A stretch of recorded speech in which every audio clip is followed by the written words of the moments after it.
என் அன்பு மாணவர்கள் அத்தனை பேருக்கும் என்னுடைய காலை வணக்கம். இன்னைக்கு ஒரு தகவலோடு தான் பேச வந்திருக்கேன். என்ன அப்படின்னா, நம்ம பசங்களுக்கு உள்ளேயே ஒரு பயம் இருக்கு.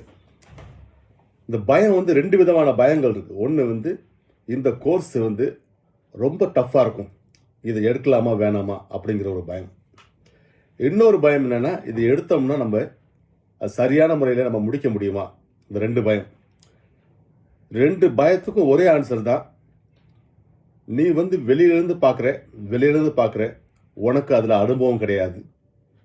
மத்தவங்க சொல்லி தான் இது நாள் வரைக்கும் மத்தவங்க சொல்லி தான் இந்த கோர்ஸ் டஃப்பா இருக்கும் அப்படின்னு நினைச்சிட்டு இருக்க.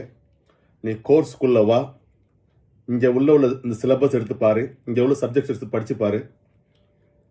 நீ உள்ள படிச்சதுக்கு அப்புறம் தான் தெரியும் இதுவும் சாதாரண கோர்ஸ் தான், உன்னால முடியும் அப்படிங்கிற தன்னம்பிக்கை கண்டிப்பா வரும்.